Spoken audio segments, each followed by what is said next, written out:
Hello everyone, how are you. I hope आप सब अच्छे होंगे, बेहतर होंगे और स्वस्थ होंगे। तो आप सबका स्वागत है एनसीईआरटी ऑल इन वन के ऊपर, जहां पर आज हम बीए 5th सेम की यानी जहां आज हम इकोनॉमिक्स की क्लास लेकर आए हैं। और आज की इस क्लास में हम जिस टॉपिक पर बात करने वाले हैं उस टॉपिक का नाम है प्रबल प्रयास या बड़े धक्के का सिद्धांत, यानी इंग्लिश में बात करें तो थ्योरी ऑफ बिग पुश। यानी सीधी सी बात है कि एग्जाम आ चुके हैं और सभी यही सोचते हैं कि लास्ट में आके ना हमें कुछ एक वीडियो ऐसी मिल जाए जिससे क्या 3-4 वीडियो में हम क्या कर जाएं कि पास कर जाएं, हमारा ये सेमेस्टर पास हो जाए। यही हालात है ना आप सबके भी। तो घबराने की जरूरत नहीं, आने वाली हमारी 3-4 क्लासें ऐसी रहने वाली है जिनको अगर आपने कंप्लीट देख लिया तो आप फेल नहीं हो पाओगे। लेकिन ध्यान से आंखों को खुला होना चाहिए, कान को खुला, सॉरी आंखों से तो देखना है, कान भी खुले होने चाहिए, सुनना भी है ना कि एक्चुअल में मुझे एग्जाम में लिखना क्या है। तो बकवासबाजी तो हम बाद में करेंगे। चलिए अपनी क्लास को करते हैं स्टार्ट। तो हम क्या करने जा रहे हैं कि थ्योरी ऑफ बिग पुश यानी प्रबल प्रयास या बड़े धक्के का सिद्धांत। तो पहले तो सीधी सी बात है सर, इसके सिद्धांत की व्याख्या करनी है तो इसका अर्थ क्या होता है एक्चुअल में, कि इस कहना क्या चाहता है, इसमें क्या चीजें हैं, उसके ऊपर हम डिस्कस करते हैं।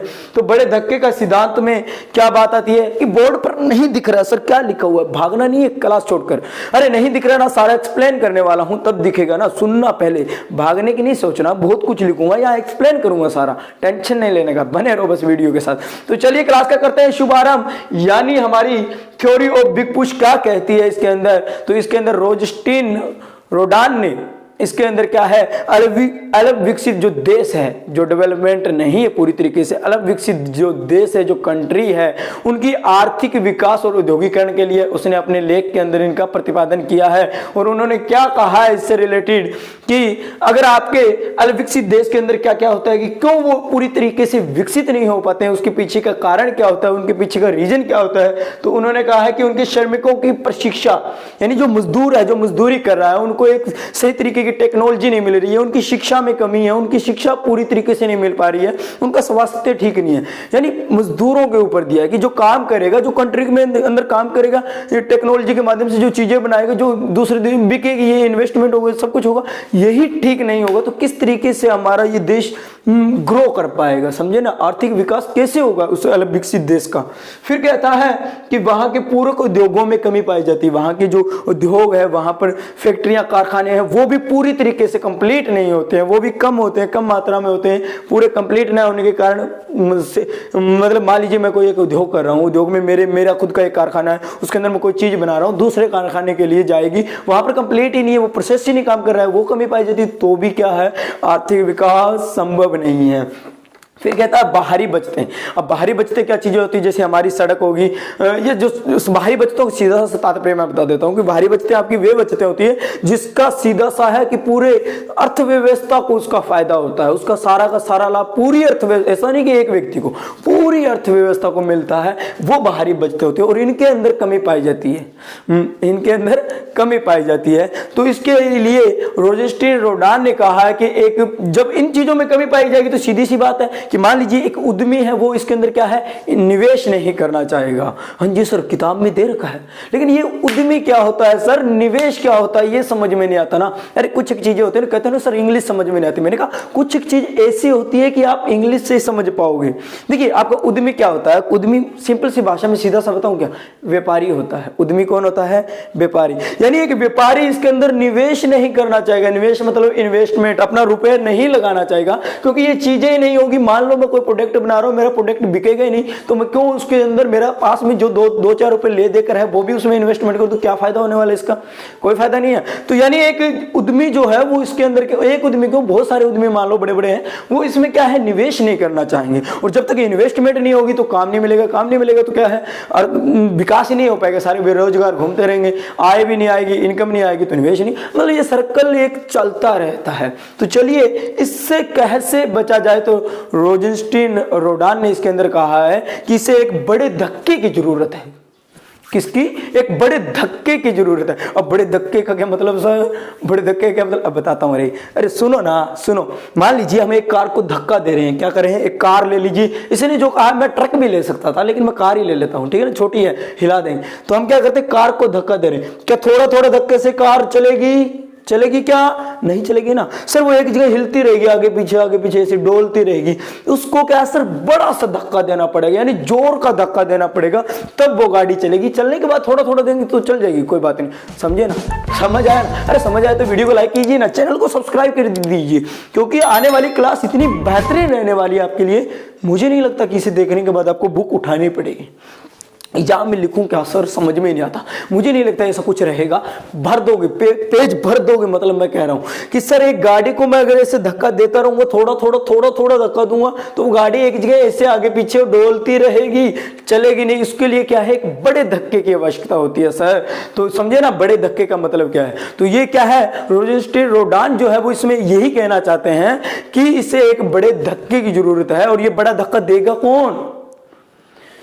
एक व्यापारी तो देने से रहा, एक उद्यमी है वो तो देने से रहा। इसे बड़ा धक्का एक सरकार दे सकती है। और सरकार कौन सी? कि जिस देश की बात कर रहे हैं, जिस देश की हम बात कर रहे हैं, उसी देश की क्या है सरकार, उसको बड़ा धक्का दे सकती है। यानी उसके जो समाज के अंदर, यानी जो उसकी बाहरी बचते हैं उनका निर्माण कर सकती है। पूरा जो ये कमियां थी उनको पूरा कर देगी, तो अपने आप क्या है वो सही हो जाएगी। यानी जो श्रमिकों के लिए क्या है, मजदूरों के लिए क्या है, शिक्षा का प्रबंध करवा देगी सरकार। क्या कर दे, उनके लिए अच्छे स्कूल खुलवा दे, उनके लिए अच्छा हॉस्पिटल बनवा दे, उनके स्वास्थ्य के लिए अच्छे काम कर दे, तो क्या होगा, श्रमिकों का स्वास्थ्य ठीक होगा, शिक्षा मिलेगी, टेक्नोलॉजी बढ़ेगी, नॉलेज बढ़ेगी। रे नॉलेज का भंडार होगा, नॉलेज का भंडार होगा तो सीधी सी बात देश में ही कुछ करेंगे ना, समझे ना, अपने आप विकास होगा। दूसरी बात, उनके पूर्व उद्योगों की कमी जो थी उसको पूरा कर दे सरकार। बाहरी बचते हैं, रोड में खड्डे हैं उनको सही कर दे, पानी है वो साफ कर दे। उद्योगीकरण मतलब कृषि से रिलेटेड जो भी है उनका सही से प्रावधान कर दे, तो क्या होगा, आर्थिक विकास होगा। तो यही तो कहना चाहते हैं। तो ये थी इसकी पूरी थ्योरी, इसका अर्थ था। अब हम बात करते हैं कुछ और टॉपिक है कि सर हमने अर्थ पढ़ लिया है इसका, अब इसकी आवश्यकता क्यों है, इसकी आवश्यकता क्यों पड़ती है, किसकी, अरे किसकी बात कर रहे थे हम, कि प्रबल विकास, प्रबल प्रयास या बड़े धक्के के सिद्धांत की आवश्यकता क्यों है, इस पर भी तो बात करना है। तो इसके अंदर क्या होता है, एक तो सामाजिक ऊपरी पूंजी की पूर्ति का अविभाज्यता। देखिए यहां मैंने कुछ चीजें लिखी नहीं है, यहां पर नहीं देखना आपने। सामाजिक ऊपरी पूंजी की पूर्ति की अविभाज्यता पाई जाती है। दूसरा, मांग की अविभाज्यता पाई जाती है। तीसरा क्या भाई, बचत की पूर्ति की अविभाज्यता पाई जाती है। तो सबसे पहले तो सर ये अविभाज्यता क्या चीज होती है? मांग समझ में आ गया, पूर्ति समझ में आ गया, बचत समझ में आ गया, समाज समझ में आ गया, देश आ गया, सब कुछ आ गया। अविभाज्यता क्या होती है सर? इसी एक ने मुझे तड़पा रखा है, मैं पढ़ता हूँ नहीं आता जी, क्या है पता नहीं है। तो चलिए मैं बताता हूँ अविभाज्यता क्या चीज होती है। अविभाज्यता का मतलब सीधे सा है, तात्पर्य है कि जिससे मैथ में किया ना, विभाज्य अविभाज्य, यानी इससे अविभाज्य वाली संख्या कौन सी होती है? प्राइम नंबर, जो सिर्फ अपने आप से ही होते हैं या एक से होते हैं, यानी खुद से जो चीजें होती है वही अविभाज्यता। मतलब यहां पर जो इकोनॉमिक्स में किस तरीके से प्रयोग किया गया है इसका, इसके अंदर कहता है कि कोई फर्म है ना, कोई फर्म मतलब कोई फैक्ट्री कारखाना, वो क्या चाहता है, मैं ही बनाऊं उसको, मैं ही बनाऊं और मैं ही उसको बेचूं, मैं ही सेल करूं, सब कुछ मैं ही करता रहूं अकेला, समझे ना। दूसरा मतलब दूसरे के साथ एक दूसरे पर निर्भर ना रहूं मैं, ठीक है ना। तो सीधी सी बात है कि सामाजिक ऊपरी पूंजी की पूर्ति की अविभाज्यता का मतलब सीधा सा है कि इसके अंदर आपको पता है, ये पहले हम इसकी डेफिनेशन में बहुत बड़ा कर चुके हैं कि समाज के अंदर जो भी चीज़ें हैं उनके अंदर क्या है, बड़ा सा निवेश होना चाहिए। उनकी बाहरी बचतों के अंदर क्या होना चाहिए, बाहरी बचतें सही से होनी चाहिए। बाहरी बचतें सही होगी तो उससे क्या होगा, पूरी सारी अर्थव्यवस्था को उसका लाभ होगा, पूरी अर्थव्यवस्था को लाभ होगा। तो क्या है इसके अंदर क्या होगा, किसी समाज के अंदर कोई मेरे जैसा उद्यमी है वो भी क्या है, निवेश करना चाहेगा। निवेश करना चाहेगा तो क्या होगा सर, सीधी सी बात है, निवेश करूंगा तो बेरोजगार है उनको रोजगार मिलेगा। इन्वेस्टमेंट में करूंगा, मैं बड़ी सी फैक्ट्री कोई काम चलाता हूं, सीधी बात है कि वहां पर जो रह रहे हैं बेरोजगार उनको भी क्या है, रोजगार मिलेगा। रोजगार मिलेगा तो क्या होगा, आय बढ़ेगी, आय बढ़ेगी तो फिर से दोबारा निवेश, इस तरीके से सर्कल चलता रहता है, समाज का भला होगा। यानी इसमें यही कहना चाहते हैं कि इसके अंदर क्या है, उसकी पूंजी का जो है ना विस्तार करना पड़ेगा, बड़ा धक्का देना पड़ेगा। और बड़ा धक्का है कि समाज के अंदर सर बचतें ही करनी पड़ेगी, बचत का ही टॉपिक आता है। और बचतें आपकी क्या होती है सर, सामाजिक कल्याण से होती है, यानी समाज का कल्याण। और ये करेगा करेगा कौन? सरकार करेगी। सरकार क्या करेगी? सर इसके अंदर बड़ा समय नहीं लेना। एक तो इससे तात्पर्य है कि समय का आता है इसके अंदर कि छोटे छोटे थोड़े थोड़े समय में जो जिसका ज्यादा प्रॉफिट मिलता हो ना, कि कम निवेश करूं और बचत मेरी क्या हो? ज्यादा हो। समझे ना, ये चीजें हैं। तो इससे रिलेटेड लिख देना आप कुछ भी, मतलब कि सर बड़ा धक्का देना पड़ेगा, समाज कल्याण से रिलेटेड ये है। इसके अंदर टॉपिक में कहता है कि एक उद्यमी तभी करेगा जब उसको अच्छी अच्छी सारी चीजें प्रोवाइड होगी, और प्रोवाइड होगी उसका, यानी जो प्रोडक्ट मैं बना रहा हूँ वो बिकेगा तभी तो मैं उसका निर्माण करूंगा, अदरवाइज मैं करूंगा नहीं। और ये कब होगा? जब उसको वहां का आने जाने का रास्ता अच्छा मिलेगा, सड़क अच्छी मिलेगी, वहां पर एरिया अच्छा मिलेगा, सारा कुछ उसके लिए, मतलब जो बाहरी बचते हैं वो अच्छी रहेगी, तभी तो कर पाएगा ना वो चीजें। दूसरा है मेरा मांग से अविभाज्यता, कि मांग में अविभाज्यता का मतलब सीधी सी बात है कि सर इसमें भी वह ये कहना चाहता है कि एक जो मान लीजिए कि एक उद्यमी है, एक कारखाना खोल रहा है, यानी एक किसी चीज का उत्पादन कर रहा है। मैं एग्जांपल से समझाता हूँ इसके लिए क्या कहता है ये मांग की अविभाज्यता। यानी अगर इसके अंदर अविभाज्यता पाई जाती है तो क्या होता है? मान लीजिए एक बंद अर्थव्यवस्था, बंद अर्थव्यवस्था का मतलब हम एग्जाम्पल ले लें जहां पर कुछ एक मजदूर, यानी मान लो एक ये मेरी बंद अर्थव्यवस्था है, ठीक है ना, इसके अंदर ओनली 100 ही श्रमिक समझ लो या मजदूर रहते हैं। कितने? 100 मजदूर। समझ गए ना, ये इंग्लिश आ गई, हिंदी रहे, चलो कोई बात नहीं। कि सर मेरे 100 मजदूर रह रहे हैं और मैंने क्या किया, इनको कहा कि आप क्या कर दीजिए, जूतों के लिए मैंने एक कारखाना खोल दिया। जूतों के लिए मैंने क्या किया, एक कारखाना, ये लो जूतों के लिए, जूतों के लिए मैंने एक कारखाना खोल दिया। तो ये 100 मजदूर है, इसमें मजदूरी कर रहे हैं, उससे जो आय मिल रही है, ठीक है, उससे जो आय मिल रही है, क्या वो जूतों को खरीदता रहेंगे? क्या वो जूतों से मतलब जूतों पर खरीदता है? अगर मान लीजिए अपनी आय से वो जूतों को खरीद लेता है तो मेरे को इसका कोई लॉस नहीं होगा, क्योंकि फर्म का मालिक कौन? मैं। मान लीजिए मालिक कौन? मैं हूं, ठीक है ना, मालिक कौन? मैं हूं। मैंने क्या किया, एक कारखाना खोल दिया भाई, उसके अंदर क्या है, मैंने जूतों का कारखाना खोला। बंद अर्थव्यवस्था थी, 100 ही मजदूर थे, 100 ही श्रमिक थे, सारों को मैंने उसमें लगा दिया, ठीक है। बेरोजगारी थी, सारे बेरोजगार को रोजगार दे दिया, मैंने कुछ आय भी दी, उनको आय भी देना प्रारंभ किया। लेकिन वो जूते खरीदते हैं तो मेरा क्या है, माल बिक जाएगा। यानी जूते खरीदते रहेंगे, माल बिकेगा, सीधी सी बात है भाई, मेरा काम चलता रहेगा। लेकिन इन्होंने अब क्या, इन्हें जूतों खरीदने से इनकी सारी आवश्यकता पूरी हो जाएगी? बोल के बताइए ना, बोल के बताइए, बोल के। क्या जूतों से इनकी सारी आवश्यकता पूरी हो जाएगी? क्या नहीं होगी ना सर, पूरी आवश्यकता पूरी नहीं होगी। पूरी नहीं होगी तो जूतों पर ये क्या है, सारे जूते नहीं खरीदे, मेरा माल बिका नहीं, मतलब जूते अब बिकना बंद हो गए, कुछ टाइम तक भी सारा तो नहीं बिक रहे हैं ना, सारे नहीं बिक रहे तो मैं उत्पादन करूंगा क्यों? क्योंकि मुझे लॉस होना स्टार्ट हो गया ना। यानी मुझे प्रॉफिट कब होगा? जब मैं कुछ प्रोडक्ट बना रहा हूं वो बिक रहा है, तभी तो मुझे प्रॉफिट होगा, अदरवाइज तो मैं तो लॉस में जाऊंगा। और लॉस में जाऊंगा, इतना बड़ा कौन है भाई जो नुकसान भी खाता रहेगा और उसी का उत्पादन भी करता रहेगा? ऐसा तो नहीं है ना। तो दूसरा एग्जांपल लिया इसने, किसने लिया? मैं नहीं ले रहा हूं ये एग्जांपल, ये आपका रोडान ले रहा है जिसका नाम चल रहा है। उसने दूसरा एग्जांपल लिया पूरे देश का। पूरे देश में उसने कहा कि 1000 क्या है आपके 1000 श्रमिक हैं। कितने? 1000 श्रमिक हैं। और इसने इसी के क्या, यहां मेरी कितनी थी, ये 100 मजदूरों को मैंने एक ही फर्म, जूतों के ऊपर एक ही फर्म में लगाया था। और इसने क्या किया, इन 1000 श्रमिकों को 10 फर्मों पे लगा दिया। ये लो, यहां पर भी एक फर्म, यहां भी एक फर्म, यहां भी, इस तरीके से अलग अलग फर्म, 10 15 20 कितनी भी कर दो, ठीक है। इस तरीके से 10 फर्मों या 10 से ज्यादा पर लगाया। और इन फर्मों में क्या काम चल रहा है? फर्म समझते हो ना, फैक्ट्रियां, फर्म समझते हो ना, कोई चीज की कारखाना, फैक्ट्रियां। इसने अलग अलग मतलब बना दिया। इसने क्या बनाया कि आधे मजदूर उसने, मान लो ये यहाँ पर जो फैक्ट्री वो मिर्च बना रही है, यहाँ पर जो फैक्ट्री है वो शुगर यानी चीनी का निर्माण कर रही है, गुड़ का कर रही है, या अलग अलग कपड़ों का कर रही है, कोई जूतों का कर रही है, कोई ऐसे। अब क्या है, इनमें जो काम कर रहे हैं वो श्रमिक क्या है, पहले वाले में काम करने वाले श्रमिकों को यहाँ मान लो चीनी की है, यहाँ मान लो मिर्च की है, यानी मिर्च की फैक्ट्री में जो काम करने वाले मजदूर है, क्या उन्हें चीनी की जरूरत पड़ेगी कि नहीं पड़ेगी? पड़ेगी जी। तो वो दूसरे से लेंगे कि नहीं लेंगे? दूसरी फर्म से लेंगे कि नहीं लेंगे? क्या चीनी में काम करने वाले उनको मिर्च की जरूरत पड़ेगी कि नहीं? यानी वो एक दूसरे पर निर्भर हो रहे हैं। यानी पहले वाले का माल भी बिक रहा है, दूसरे वाले का भी माल बिक रहा है। ये कहना चाहता है कि सर कि अगर वह 1000 मजदूर अलग अलग फर्मों में काम करेंगे तो इसका सीधा सा बात है कि जो उद्यमी है उनका माल बिकेगा, उद्यमी का माल बिकेगा तो वो निवेश करेंगे, निवेश करेंगे तो क्या होगा, निवेश करेंगे तो क्या होगा, इन्वेस्टमेंट करेंगे तो आर्थिक विकास होने की संभावना बढ़ जाएगी। अलग विकसित देश की आर्थिक विकास होने की संभावना बढ़ जाएगी, थोड़ी सी स्पीड ज़्यादा हो सकती है। क्यों स्पीड ज़्यादा हो सकती है मैं बताता हूँ आपको, क्योंकि अगर मैं धीरे चला तो क्लास लंबी जाएगी और हमारे पास अभी इतना टाइम है नहीं कि हम आराम से बैठे रहे सर 3-3 घंटे की क्लास लगा लें, नहीं टाइम है हमारे पास। सर हमारे पेपर आ गए हैं, एग्जाम आ गए हैं, मुझे पास होना है सर। आप जितनी स्पीड से बोल सकते हो ना बोलते रहिए, टॉपिक को बस 3 घंटे के टॉपिक को 30 मिनट में कवर कर दो, यही सोच रहे हो ना, ऐसा ही मैं कर रहा हूँ, तभी तो फर्स्ट चल रहा हूँ। यानी ये कहता है, पहले वाले में एग्जाम्पल ये कि एक फैक्ट्री में 10 श्रमिकों 100 श्रमिकों को लगाया और वो जूते का निर्माण कर रहे हैं, जिससे क्या है सर मेरा जूता नहीं बिकेगा, मेरे को नुकसान होगा और मैं निवेश भी नहीं करना चाहूंगा, इन्वेस्टमेंट भी नहीं करना चाहूंगा, मैं छोड़ दूंगा उस चीज को।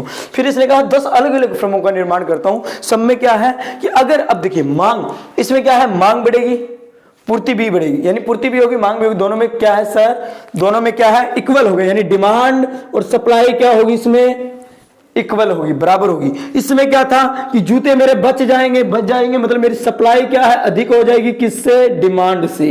डिमांड तो कम रह जाएगी क्योंकि जूते सारे बिकेंगे नहीं ना, इस चीज को समझिए। ये आप मत लगाना चाहिए, मैंने अपने तरीके से लगाया क्योंकि मुझे इस चीज की नॉलेज है, मैंने लगा दिया कि कौन सा बड़ा है कौन सा ज्यादा है, कि सर जूते पूरे बिक नहीं रहे मतलब डिमांड कम होगी, डिमांड कम है सप्लाई ज्यादा रहेगी, यानी सप्लाई तो ज्यादा है ना मेरे पास, पूर्ति बहुत ज्यादा पड़ी है। और इसमें क्या है सर मेरी बिक भी रहे हैं बन भी रहे हैं, यानी डिमांड और सप्लाई मेरी क्या है सर इक्वल है, यानी बराबर है सर, बन रहा है बिक रहा है, बन रहा है बिक रहा है।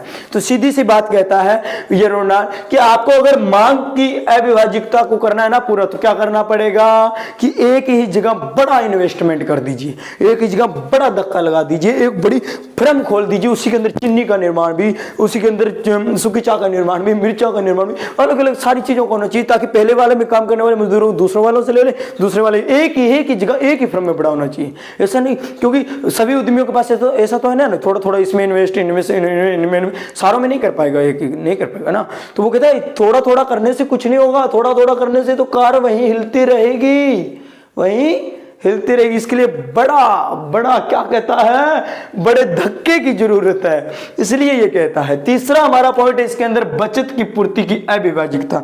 अब बचत से सीधी सी बात है, बचत सेविंग। अरे इसके अंदर क्या कहता है कि एक अगर अविकसित देश को आर्थिक विकास में मतलब उसकी आर्थिक विकास को उसको सुधारना है, अच्छा बनाना है, उसमें ग्रो करवानी है, तो क्या करनी पड़ेगी उसको, उस देश में क्या करनी पड़ेगी, बचत करनी पड़ेगी। तीसरा पॉइंट क्या है सर मेरा, बचत करनी पड़ेगी। और बचत का सीधा सा तात्पर्य, रुको यार मेरा देसी सा ये क्या या क्या हुआ यार मुझे पता है आप भी सोच रहे हैं क्या कर रहे हैं, पर कोई बात नहीं, हंसी मजाक के साथ ही चलेंगे ना। बोर हो जाओगे इधर तो कहोगे सुरजी पता नहीं क्या अकेला अकेला खेल रहा है, ऐसा कुछ नहीं होने वाला है। चलिए हम बचत के ऊपर बात कर लेते हैं कि एक देश को विकसित करना है सर, मुझे एक देश को अलग विकसित देश को विकसित करना है, उसके आर्थिक समस्या को सुधारना है, तो क्या करना पड़ेगा सर, बचत करनी पड़ेगी। और बचत आप कर पाओगे, कब कर पाओगे इस बचत को, आप कब कर पाओगे इस बचत को, आप कब कर पाओगे कि सर बचत हम तभी कर पाएंगे जब मेरी आय में वृद्धि होगी। यानी मान लीजिए वही बात, आपने वो पिक्चर देखी है ना, पिक्चर देखिए, कमाई तो सर 98, खर्चा मेरा रुपया, कहाँ बचत करोगे मेरे भैया, अरे कहाँ से, अरे बचत कहाँ करोगे यार, मेरी कमाई मान लीजिए 1/2 है, मेरा खर्चा सर 1 रुपये लग रहा है, तो क्या सेविंग कर पाऊंगा, सेविंग कर पाऊंगा, सेविंग नहीं कर पाऊंगा, यानी सर मैं बचत नहीं कर पाऊंगा। और बचत नहीं कर पाऊंगा तो सर मैं कैसे इसको मतलब कैसे मैं आर्थिक विकास कर पाऊंगा, मेरा घर का ही पूरा सही से नहीं चल रहा, देश को कब मैं डेवलपमेंट कर पाऊंगा, मेरे को नहीं आती इंग्लिश, कब मैं उसको विकसित कर पाऊंगा। दोबारा से समझिए कि सर हम प्यार से समझते हैं कि सर बचत मेरी अगर नहीं होगी तो मेरे देश का आर्थिक विकास नहीं होगा, समझे ना। तो बचत कब कर पाऊंगा सर, जब जो मैं आय यानी मैं इनकम कमा रहा हूं वो मेरी ज्यादा होगी, यानी मेरी आय में वृद्धि होगी। मान लीजिए मेरी आय कितना सर, 1 रुपये, आय मेरी कितना 1 रुपये, खर्चा मेरा कितना 98, तो मेरा 98 बच रहा है कि नहीं, सेविंग हो रही है कि नहीं हो रही। और सेविंग होगी, मेरे पास पैसा होगा, तभी तो मैं मार्केट में क्या कर पाऊंगा, निवेश कर पाऊंगा सर, इन्वेस्टमेंट कर पाऊंगा। और निवेश करूंगा तो क्या होगा, मेरी मेरे पूरा मतलब क्या होगा, निवेश करूंगा, इन्वेस्टमेंट करूंगा, तो ही क्या वहां पर बेरोजगार उनको काम मिलेगा, काम मिलेगा तो सर आर्थिक विकास अपने आप हो जाएगा पूरे देश का। यानी सीधी सी बात है सर, बचत की बात करें तो बचत आपकी कब है, जब उसके वहां पर रह रहे जो श्रमिक है उनके आय में वृद्धि होगी। इसमें यही कहना चाहता है कि उसके आय में वृद्धि करनी होगी, उसको सुधारना होगा, उसके औद्योगिकरण है ना उसको भी सुधारना पड़ेगा। औद्योगिकरण से सीधी सी बात है कि उसके अंदर कृषि से रिलेटेड जो एरिया वही आता है आपका। तो उसमें भी क्या होगा, आपको विकास करना पड़ेगा। और एक तरीके से ये सारा विकास कर कौन सकता है, आपकी सरकार कर सकती है, आपकी सरकार कर सकती है। ये आपकी बचत थी। बचत आपकी डिपेंड करती है आय के ऊपर, और आय आपकी डिपेंड करती है आय पर, और बचत आपकी क्या करेगी, निवेश पर डिपेंड करेगी। निवेश बचत पर, बचत आपकी आय पर। अगर आय आपकी सही है तो आप बचत कर पाओगे, बचत कर पाओगे तो आप निवेश भी कर पाओगे। और निवेश होगा अगर जिस देश में, तो उस देश का डेवलपमेंट अपने आप होगा, वो विकसित अपने आप हो जाएगी, उसकी आर्थिक दिशा अपने आप सुधर जाएगी। तो ये थी इसकी आवश्यकता क्यों पड़ती है, इस चीज के ऊपर हमने बात की है। अब बात करते हैं इसकी विशेषताओं की। अरे विशेषताएं जो हमने अर्थ में पढ़ ली वही चीजें उनमें से निकाल दो ना। कहाँ रट्टे मार रहे हो जी, 3 दे रखी है ये। मैंने कहा जो चीजें हम पहले पढ़ चुके हैं ना वही चीजें लिखनी है। विशेषताओं में क्या कहता है कि सर बड़े पैमाने पर निवेश होना चाहिए, कि एक देश का एक अल्प विकसित देश का सर आर्थिक दिशा कब सुधरेगी, जब उसमें बड़े पैमाने पर निवेश होगा, इन्वेस्टमेंट बड़ी होगी सर, तभी क्या होगा सर, उसका आर्थिक दिशा उसकी सुधर सकती है, ये कहता है। यानी सर बड़ी निवेश का बड़ा मतलब क्या मतलब है, क्या कहना क्या चाहता है इसके अंदर, देखिए ये कहना चाहता है कि बड़े पैमाने पर निवेश इन्वेस्टमेंट बड़े रूप से होगा तो क्या होगा, यानी मान लीजिए मैं क्या एग्जांपल दूं यार, मेरे को खुद को ही नहीं आ रहा है इस चीज़ के बारे में कि मैं इस चीज़ के बारे में बड़ा निवेश किस तरीके से करूँ। कि ये क्या कहता है, मान लीजिए मैं एक पेट्रोल पंप लगाता हूँ, मान लीजिए मैं एक पेट्रोल पंप बना देता हूँ, ये लीजिए पेट्रोल पंप बना दिया मैंने। अब ये मत कहना जी ये बॉक्स सा बना दिया, कि मैंने इसके ऊपर बड़ा निवेश किया। मैं थोड़ा थोड़ा निवेश करता तो पूरी शायद आपकी मैं पूर्ति को पूरा नहीं कर पाता, आपकी पूर्ति ही पूरी नहीं होता। मान लीजिए मैं एक गांव का एग्जांपल लेता हूँ, छोटे से गांव का, कि जहाँ पर क्या पेट्रोल पंप नहीं है बिल्कुल भी, उससे 50-50 किलोमीटर दूरी पर है, और मैं वहाँ पर थोड़ा थोड़ा पेट्रोल लेकर आता हूँ, वहाँ पर पूर्ति नहीं हो पाती है, तो क्या उससे अर्थव्यवस्था में कोई आएगा क्या? मतलब 4 को तो मैं पूरा कर रहा हूँ, बाकी के सारे वहाँ जा रहे हैं 50 किलोमीटर, कोई प्रभाव पड़ेगा क्या? ये कहता बड़े पैमाने पर निवेश कीजिए, बड़े पैमाने पर इन्वेस्टमेंट मतलब बड़ा रुपये लगाइए, और तेल वहाँ पर एक पेट्रोल पंप ही खोल दीजिए। अब क्या उन सभी गांव वालों को फायदा हुआ कि नहीं हुआ? बाहरी बचतें भी हुई, इससे क्या हुई, बाहरी बचतें भी देखने को मिली, और ये क्या हुआ, पूरे तरफ मरुभूमि दौड़ गई। तो चलिए हम बड़े पैमाने के ऊपर बात कर रहे थे, तो एक छोटा सा इशू आ गया था, उसके चलते मुझे रुकना पड़ा। कोई बात नहीं, घबराने की बात नहीं, हम वापस आ जाते कि हम पेट्रोल पंप एक बड़े से गांव का एग्जांपल ले रहे थे कि उसके अंदर एक पेट्रोल पंप है। पेट्रोल पंप के अंदर क्या है कि सर मतलब सर हमारे गांव में पहले हम 50 किलोमीटर से तेल ले आ रहे थे, बेच रहे थे, लेकिन पूरे गांव की सप्लाई हम पूरी नहीं कर पा रहे थे, तो बाकी को वहां तक जाना पड़ रहा था सर, पूरा काम सही से नहीं हो रहा था। तो ये कहता है बड़े पैमाने पर इन्वेस्टमेंट कर दीजिए। बड़े पैमाने से इन्वेस्टमेंट का मतलब सीधा सा है कि सर एक पेट्रोल पंप ही वहां पर खोल दीजिए, एक पेट्रोल पंप ही खोल दीजिए, ताकि अब कोई नहीं जाएगा। तो उन सबको फायदा हुआ कि नहीं हुआ? और क्या हुआ, बड़े पैमाने पर इन्वेस्टमेंट किया तो मुझे भी फायदा हुआ कि नहीं हुआ, क्योंकि सारे मेरे पास ही आने लग गए हैं। तो इस तरीके से ये कहता है कि बड़े पैमाने पर इन्वेस्टमेंट कीजिए, और कहता है अलग अलग चीजों पर कर दीजिए, एक ही चीज पर बड़े पैमाने पर मत करना। यानी उसी गांव के अंदर मान लीजिए विभिन्न क्षेत्रों में कर दीजिए। मतलब देखिए मैंने एक गांव में किया, फिर मुझे प्रॉफिट मिला ना, तो मैं ऐसा एरिया और देखूंगा जहां पर पेट्रोल पंप नहीं, मैं अलग और क्षेत्र में कर दूंगा।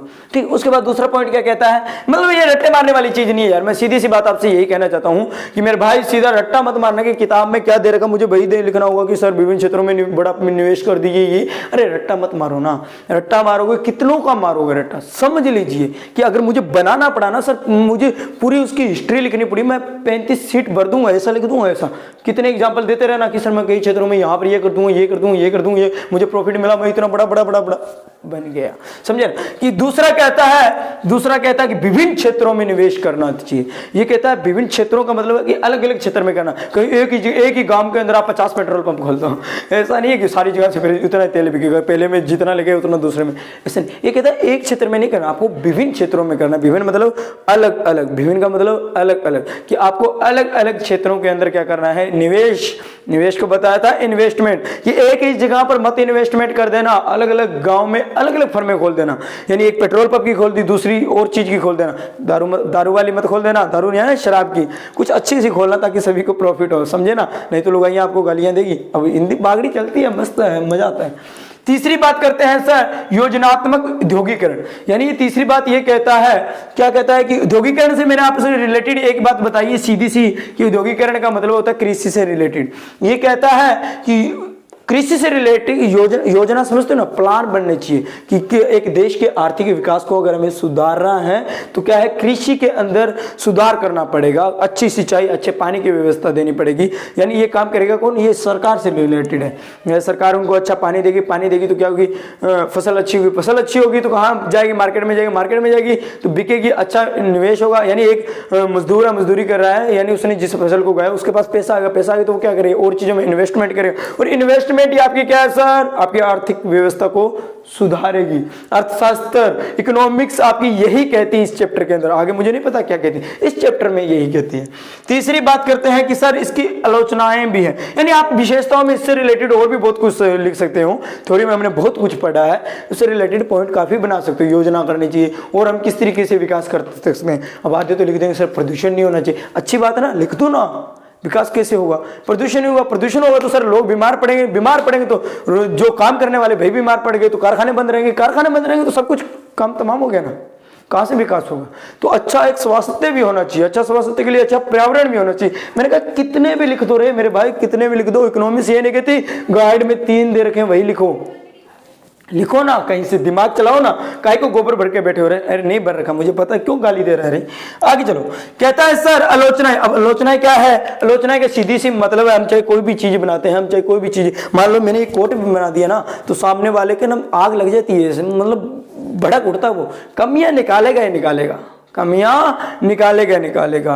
यानी रोस्टिन ने जितनी बातें कही है उसमें बहुत से अर्थशास्त्री ऐसे बैठे हैं जिन्होंने इनकी आलोचना की कि तू यहाँ गलत बोल रहा रे, ये यहाँ गलत बोल रहा है, तेने ये गलत किया, तेने ये गलत किया, ये सब चीजें कहेगा, ये सब चीजें कहेगा। कहने का तात्पर्य क्या है, आलोचना से मतलब कमियां निकालना एक तरीके से। तो बहुत से अर्थशास्त्रियों ने कहा है इसकी कमियां भी निकाली है। कमियां क्या निकाली है, कम निवेश में अधिक उत्पादन, कम निवेश से अधिक उत्पादन कि एक बहुत बड़ा अर्थशास्त्री है। अब लिखने का तरीका देखिए, हमें नाम नहीं पता कितने के अर्थशास्त्रियों के नाम में रखेंगे, आज नहीं रख सकते ना। तो एक महान अर्थशास्त्री ने इसके बारे में कहा है कि आप कम निवेश में क्या कीजिए, अधिक उत्पादन कीजिए। ये सीधी सी बात कहता है कि ये कहता है कि वो क्या कहता था कि सर बड़ा धक्का, बड़ा निवेश, बड़ा इन्वेस्टमेंट कीजिए। ये कहता है इतनी जरूरत नहीं है कि बड़ा करो, अब थोड़ा थोड़ा निवेश कीजिए और उसका उत्पादन कीजिए, कम समय के अंदर थोड़ा इन्वेस्टमेंट कीजिए, ठीक है, उससे प्रॉफिट कमाइए। क्योंकि ज्यादा करोगे एक साथ लॉस में भी जा सकते हो, तो थोड़ा थोड़ा कीजिए उसके साथ उत्पादन में, और उसका क्या है, अधिक उत्पादन कीजिए। थोड़े निवेश से अधिक उत्पादन करना सीखिए। अब उसके एग्जांपल आप ले सकते हो कि मैं किस चीज का कम रुपए में बहुत बड़ा बिजनेस क्या खोल सकता हूँ, ये चीजें, ठीक है। फिर कहता है ऐतिहासिक तथ्य नहीं है। अब मेरे जैसे नेक ने उठाया कि पीछे के कई देशों का जो विकसित हो चुके हैं, जो क्या है, विकसित हो चुके हैं, अलग विकसित नहीं, जो विकसित हो चुका है, मैंने बैठे बैठे उनका इतिहास खोला, मैंने देखा कि उन्होंने कोई बड़ा इन्वेस्टमेंट नहीं किया था, शुरुआत छोटे से की थी। तो मैंने इनको, एक अर्थशास्त्री आया, उसने क्या कहा कि ये तथ्य नहीं है, कोई प्रमाण नहीं है कि बड़ा इन्वेस्टमेंट करोगे तो ही इसकी विकसित देश एक विकसित देश बन सकता है, कि ये तथ्य, ये प्रमाण नहीं है। मैंने बहुत से देशों का ये खोल के देखा, बहुत से विकसित देशों का ये काला चिट्टा खोल के देखा है कि जो पहले से छोटे इन्वेस्टमेंट से आज विकसित हो चुके हैं। तो ये भाई मेरे रोजस्टीन, ये जरूरी नहीं है कि बड़ा इन्वेस्टमेंट करें तभी तो हम कर सकते हैं, ये कोई तथ्य नहीं है। तथ्य समझते हो ना, साइंस की बात चल रही थी। बात आती है तीसरा कहां चला गया कि सर अव्यवहारिक।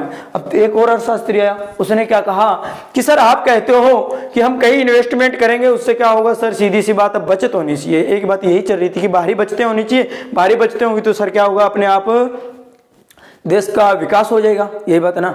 तो बाहरी बचतें तो सर हम दूसरे देशों से भी तो कर सकते हैं ना, कि अगर मैं दूसरे देशों के साथ व्यापार करता हूं तो उससे तो मुझे बाहरी बचतें मिलेगी सर, सीधी सी बात है। उससे भी मुझे क्या मिलेगी, बचत मिलेगी सर। बचत मिलेगी तो सीधी सी बात है, अपने आप बचत मेरे पास होगी तो मैं इन्वेस्टमेंट करूंगा तो क्या होगा सर, अपने आप विकास होगा दूसरे देश से। और दूसरे देश से मतलब सर आप जानते हो ना कि दूसरे देश से कम रुपए में मैं कर सकता हूं। तो ये कहता है कम निवेश से मैं दूसरे देश के साथ तो कर सकता हूं, अपने देश में जरूरी थोड़ी ना है। ये अव्यवहारिक रूप से थी। फिर कहता है उत्पादन में कम वृद्धि। अब क्या कहता है, देखिए इसके ऊपर हम पहले चर्चा कर चुके हैं कि उत्पादन में कम वृद्धि भी होगी। आलोचनाएं, उसने कहा कि एक पेट्रोल पंप खोल दीजिए, 50 किलोमीटर दूर जाने वालों को प्रॉफिट होगा, सारी अर्थव्यवस्था को, ये कहा था ना उसने। ये कहता है कि अरे भाई तेरा एग्जाम्पल गलत है, तूने कहा कि उत्पादन, देखिए मान लीजिए मान लीजिए अब वो 50 किलोमीटर दूर से पेट्रोल लेने जा रहे हैं, तो उनका पहले गाड़ी में जो फ्यूल था, जो पेट्रोल था, वो खत्म हुआ कि नहीं हुआ, यानी लागत बढ़ रही थी कि नहीं बढ़ रही थी। अब मैंने उन्हीं के गांव के अंदर पेट्रोल पंप खोल दिया तो क्या हुआ, उनकी वो 50 किलोमीटर वाली लागत थी वो कम हुई कि नहीं हुई। यानी सर सीधी सी बात है कि लागत कम होगी तो मैं उत्पादन ही कम करूंगा, ऐसा तो नहीं कि लागत तो मेरी 2 है और मैं उत्पादन पे किए जा रहा हूं, यानी सीधी सी बात तो सर डिमांड होगी उतनी मैं उत्पादन करूंगा ना, यानी मेरी प्रोडक्ट बिक रहा है तभी है उसकी लागत हो रही है। ये कहता है कि जितनी ज्यादा लागत होगी ना उतना ही ज्यादा क्या होगा, उत्पादन होगा। अगर लागत में कमी आई ना तो उत्पादन में भी क्या आ जाएगी, कमी आ जाएगी। समझिए, समझ नहीं आया ना, यहां से समझिए, अपनी बुक खोलिए, बुक खोलने के बाद पढ़िए क्या यही चीज लिखी हुई है, अरे यही चीज लिखी हुई। अब कहीं तो कह रहे हैं जी बुक की कहानी,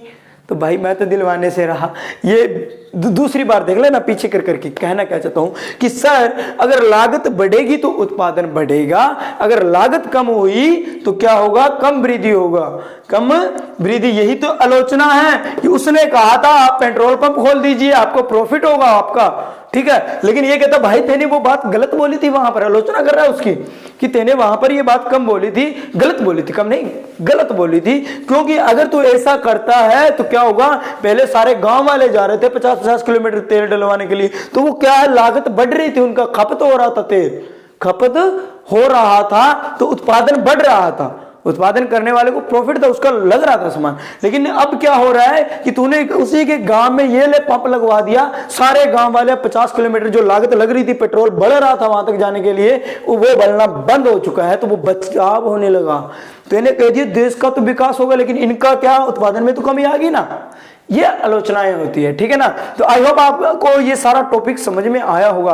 अगर नहीं भी आया ना तो वीडियो को दोबारा से देख लेना, कमेंट सेक्शन में अपने कमेंट करना कि कहाँ प्रॉब्लम थी।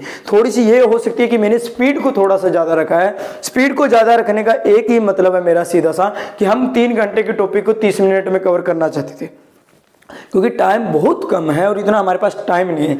तो चलिए ये आलोचनाएं थी, अब इसके अंदर कुछ भी नहीं है। अब क्वेश्चन पिछली बार आया था 8 नंबर का क्वेश्चन आया, 12 नंबर का भी आ सकता है कि इसकी सिद्धांत की परिभाषा दीजिए और क्या है इसकी विशेषताएं बताइए, तो कर दोगे।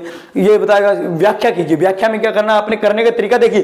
परिभाषा भी लिखनी, कहीं परिभाषा लिख के छोड़े हो जो 1 पेज के 8 नंबर तो हो गए जी पक्के, कोई नहीं देने वाला।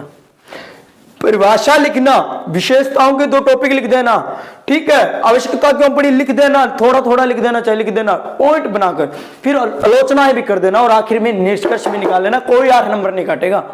कहीं ये इतनी की लिखा है श्रमिकों में कमी, उसमें वृद्धि कर दो, शिक्षा दे दो उनको, ये कर दो, ये लो जी 8 नंबर, कोई नहीं देगा, कोई नहीं देगा, 2 नंबर देगा, मुंह में चल बाजा।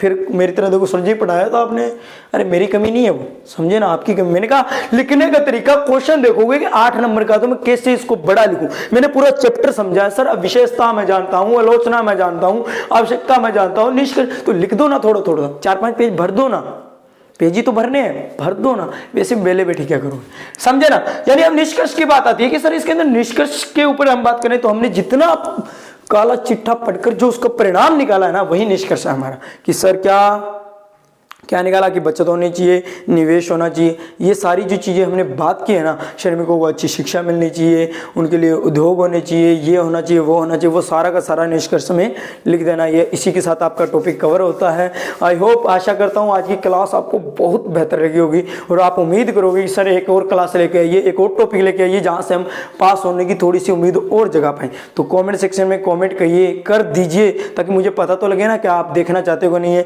कहाँ प्रॉब्लम आई वो भी लिख दीजिए, ताकि मैं अगली बार नेक्स्ट वीडियो में ऐसी कोई प्रॉब्लम ना लेकर आऊं, समझे ना। तो चलिए हंसते रहिए, मुस्कुराते रहिए, bye bye, love you all.